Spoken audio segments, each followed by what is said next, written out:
ETF에 대한 이야기예요. 예, 그래서 어, 아마 이 ETF 역사가 얼마나 짧으신지 아시는 분들은 그렇게 많지 않으실 거예요. 이 ETF가 굉장히 오래됐다고 생각하시는 분들도 계실 텐데, 예, 사실은 이 ETF가 1990년 초반에 나왔어요. 예, 그래서 지금 횟수로 따지면 아직 30년도 채 되지 않은 금융 상품이죠.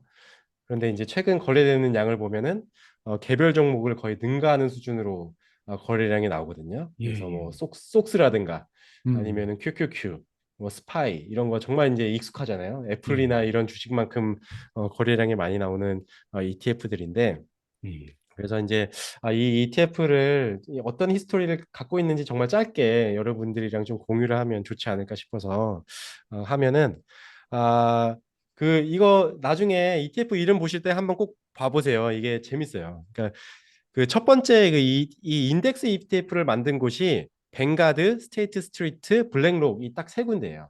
그래서 대형 지수 인덱스 ETF들은 다 얘네들이 장악을 하고 있습니다. 그래서 뱅가드 같은 경우에는 그 뱅가드라는 이름 그 자체로 쓰고 있고요. 그러니까 ETF에 이제 뱅가드가 붙은 것들은 다 이 뱅가드 그룹이 만든 거고, 음, 어, 블랙록 같은 경우에는 그 아이쉐어즈라는 브랜드를 써요. 그래서 예. 아이쉐어즈라는 그 브랜드가 붙은 것들은 다 블랙록이 만든 거고, 그 스테이트 스트리트 같은 경우는 지금 생각이 안 나는데 그 파이더 아닌가요? 맞아요, 맞아요. 예, 예, 스파이더의 브랜드를 쓰고 있죠. 예, 그래서 뭐 이제 그 미국 증시 전체를 트래킹하는 VTI라는 뭐 엄청난 ETF도 음, 뭐 이제 이들 이제 첫 번째 1세대들이 만든 거고요. 이제 S&P 500을 추종하는 ETF 세 개 메이저 세 개거든요. 이 세 개도 예, 이제 스파이, VO, IVB 다 이제 이 세 곳에서 만든 거고 뭐 이제 나스닥 100을 추종하는 QQQ, 그다음에 뭐 다우 30을 추종하는 다이아, 예, DIA 이런 것들이 이제 첫 번째 세대의 ETF라고 보시면 돼요. 그래서 어떻게 보면 ETF의 본질에 충실한 거죠. 음, 그 분산 투자, 그다음에 장기 투자를 위한 좀 안정적인 포트폴리오를 제공하고 개별 투자 매니저들한테 맡겨도 어차피 시장 초과 수익을 잘 못 내니까 음, 이 ETF에 투자하시면 된다. 음, 이런 어떻게 보면 좀 철학에 근거한 ETF 1세대라고 보시면 되고 예, 예, 그리고 이제 2세대로 넘어가면은 이제 오히려 요새는 더 인기가 좋은 인버스와 레버리지 ETF가 나옵니다. 그래서 그 이제 앞서 설명했던 세 개의 자산운용사가 인덱스 ETF 시장을 장악을 하고 있으니까 이제 후발주자들이 고민을 하기 시작을 한 거죠. 나는 어떻게 하면 이 판에서 돈을 벌 수 있을까? 음, 그래서 이 프로쉐어즈라는 곳이 이제 아주 좋은 시장을 개척을 하게 됩니다. 그래서 그러면 우리 거꾸로 가는 거 그리고 여기에 레버리지까지 먹여버리면 이건 사람들이 좋아할 것이다. 라고 음, 생각을 했고 정말 그렇게 됐죠. 특히 이제 인버스 ETF 같은 경우에는 이게 인버스 ETF가 2006년에 만들어졌어요. 아, 그리고 2008년에 금융위기가 왔죠. 그러면서 이제 이 어, 인버스 이 어마어마한 인기를 누리게 된 겁니다. 그래서 대박이 났겠네요, 좀. 대박이 났죠. 대박이 나면서 이제 이 회사가 엄청나게 커버렸고, 음, 그래서 이제 상위 10개 인버스 그 AUM 기준으로 뽑아 보면은 10개 중에 9개가 이 프로쉐어즈 인버스 ETF예요. 그래요. 그래서 여러분들이 이제 인버스 ETF에 투자를 하시게 되면 이 프로쉐어스가 돈을 번다고 생각을 하시면 됩니다. 예, 그 중에 하나가 그리고 이제 그 유명한 SQQQ죠. 그렇죠, 예, 그렇죠. 예, 엄청난 거래량을 자랑을 하고 있죠. 음, 그리고 이제 여러분들이 보시면 이제 레버리지 ETF도 프로쉐어즈가 많이 만들고 있거든요. 근데 음, 이게 이름으로 구분하기 좋게 이제 팁을 드리자면 이름에 그 프로쉐어즈 ETF에서 숏이 들어가면 이제 한 배짜리예요. 음, 그래서 마이너스 한 배고 예, 울트라 숏이면 마이너스 두 배입니다. 그리고 음. 울트라 프로 숏이면 마이너스 세 배. 이게 이제 아이폰에 가보시면 이제 프로맥스 이런 식으로 나오잖아요. 예, 그거랑 똑같다고 보시면 됩니다. 예,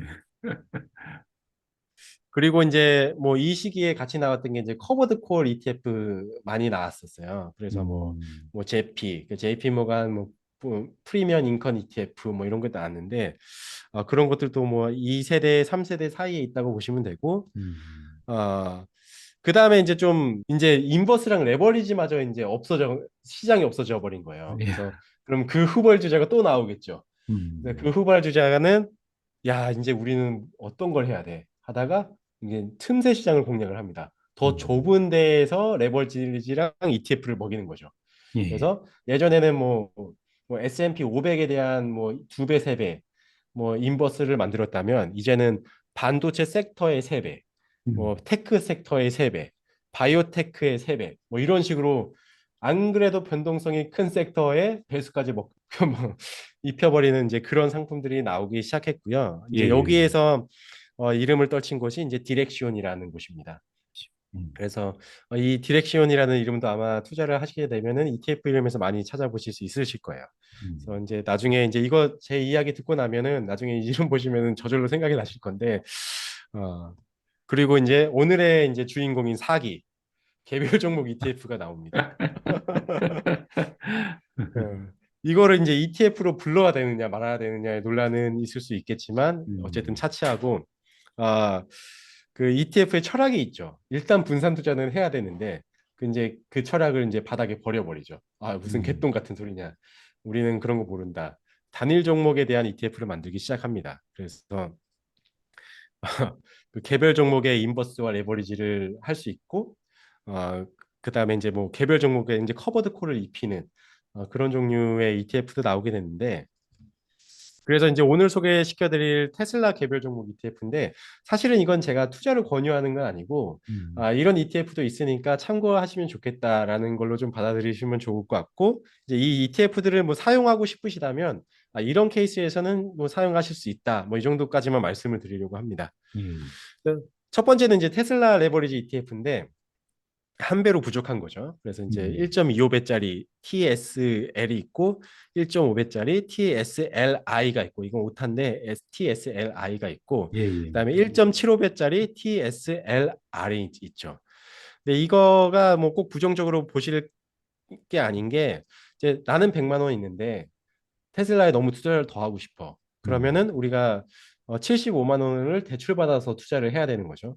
근데 음. 그 대출을 받았을 때는 우리가 이자를 내야 되지만 그 대신에 이제 이게 1.75배짜리 ETF라면은 우리가 훨씬 더 낮은 그 금융 비용으로 이제 투자를 할 수 있다.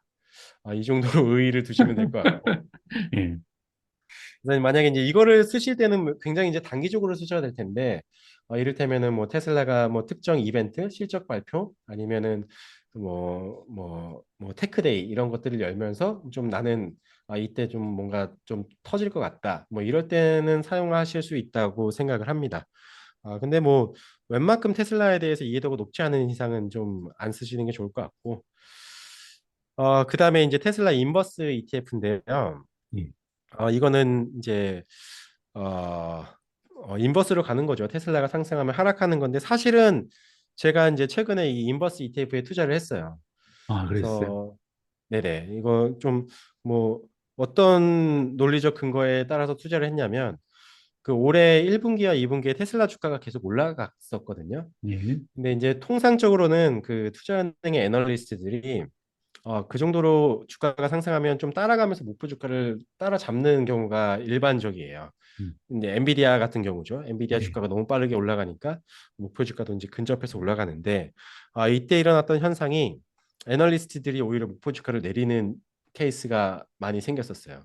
그러면서 이제 얘기했던 근거가 본질적으로 테슬라도 자동차 기업이고 이 음. 자동차 기업이 판매하는 차량의 대수가 대외 환경에 따르면은 이게 이제 좀 정체될 수밖에 없다. 음. 그렇기 때문에 좀 부침이 있을 수밖에 없다라는 좀 보고서가 나오고 애널리스트들의 코멘트가 좀 쌓여갔거든요. 그래서 그렇죠. 이제 시장에서는 이제 테슬라에 대해서 계속 긍정적으로 보는 시각이 있었지만 이제 전문가들의 시각에서는 좀 위험해 보인다. 그래서 저는 이제 어떤 전략을 취했냐면 3개월에 걸쳐서 이제 앱에 입력을 해서 이제 매일 얼마씩 동일한 규모로 들어가게끔 설정을 해놓고 그래서 이제 최근에 이제 실적 발표를 하고 그다음에 중국에서의 그 판매 대수가 감소한다. 이런 거 나오면서 이제 좀 다운 사이드로 내려갔고 이제 좀 저도 수익률이 나오면서 이제 좀 이제 또 다시 청산을 좀 시작을 했거든요. 예. 파셜리 이제 조금씩 예. 조금씩 청산하는 전략을 쓰고 있는데 이런 인버스는 이제 저 같은 케이스에 좀 활용을 하시는 게 좋을 것 같아요. 그러니까 테슬라의 장기적인 가치에는 동의를 하면서 테슬라 롱 포지션을 갖고 있지만 어떤 음. 이런 좀 뭐 중기적인 입장에서 봤을 때 부침이 있을 거라고 생각을 하시면 음. 이 인버스 ETF를 활용해서 좀 뭐 중기적인 해지를 할 수 있으신 거죠. 음, 그렇죠. 그래서 갖고 있는 거 그런 팔긴 싫고, 그죠? 그렇죠, 테슬라 주식을 그렇죠. 팔긴 싫고, 잠깐 이제 하락 추세에 한번 기대해 보는 거죠. 네네. 그래서 이거는 좀 그런 용도로 쓰실 수 있고, 혹자는 이제 테슬라 너무 올라가서 이제 베팅을 거실 뭐 분들도 사용하셔도 되겠죠. 이거 이제 마지막 게 이제 굉장한 그 자본주의가 낳은 괴물과 같은 ETF인데요. 예, 이게 일드맥스라는 곳에서 만든 브랜드를 갖고 나오는 ETF인데 예, 이제 테슬라의 커버드 콜 ETF예요. 이제 커버드 콜에 대해서 이제 간단하게 설명을 드리면 그 이 테슬라 종목에 대한 콜 옵션을 매도를 하는 거예요. 그래서 만약에 이 테슬라라는 주가가 올라가면은 이득을 볼 수 있는 권리를 다른 사람한테 파는 거죠. 음, 그러면 그 팔아서 번 돈을 이 ETF 투자자들한테 나눠주는 구조거든요. 예, 그래서 이제 테슬라 주가가 올라가더라도 일정 수준 넘어가는 거는 이제 ETF 보유자들은 이제 수익을 기대할 수 없는 거고 그렇죠. 하락하게 되면은 그대로 같이 하락을 하는 건데 대신에 이제 테슬라 주가가 뭐 오르지도 내리지도 않으면서 그럼에도 이제 그 상승 기대감은 있고 뭐 주가 변동성은 크고 이러면은 그 테슬라의 커버드 콜 프리미엄이 굉장히 커지거든요. 이렇게 음, 되면은 이 분배금으로 기대할 수 있는 수익이 엄청나게 커져요. 그래서 그걸 노린 ETF라고 보시면 됩니다. 행보를 해야 된다는 거죠, 그러니까. 그쵸. 뭐 횡보를 음, 하건 아니면은 좀 큰 폭은 아니더라도 좀 마이너스가 나도 이 음, 분배금이 워낙 크기 때문에 그 정도를 상쇄할 수 있는 게 있거든요. 음, 그래서 요거에 이런 이제 개별 종목 커버드 콜 ETF가 투자를 하려면 몇 가지 조건이 충족되면은 투자해도 돼요. 이를테면은 이 주식이 올라갈 거라는 기대감이 시장에 어느 정도 형성이 돼 있다. 그게 첫 음, 번째고요. 예, 두 번째로는 그 주가 변동성이 크다. 음, 그리고 세 번째로는 뭐 각종 이슈들이 계속 터져 나온다. 그러니까 계속 음, 무슨 뭐 악재건 뭐 호재건 뭔가 이슈가 계속 나와서 사람들이 관심이 많아진다. 이제 이런 조건들이 충족이 되면은 사람들이 그 테슬라의 커버드 콜 그러니까 콜 옵션 프리미엄이 계속 커지는 거죠. 음, 그렇게 되면은 이제 이 ETF는 돈을 버는 구조라고 보시면 되는데 예, 흥미로운 점은 좀 재밌는 얘기 말씀드리면 이 일드맥스 브랜드를 만드는 회사가 제일 처음에 만든 그 커버드 콜 개별 종목 커버드 콜 ETF가 테슬라랑 예. 아크케이였어요. 아, 그 ARKK요? 예, 맞습니다. 그래서 그 개인 투자자들이 이제 가장 핫하게 생각하는 그 두 개 음, 종목으로 돈을 벌어볼 요량으로 이런 이제 특이한 그 커버드 콜 ETF를 만들었었고 예, 사실 이제 이 그 테슬리라는 이 ETF가 대박을 쳤어요. 음, 대박을 치면서 이제 쭉쭉 만들어갑니다. 쭉쭉 만들게 이제 테슬라의 아크케이 만들었으니까 이거 잘 된다.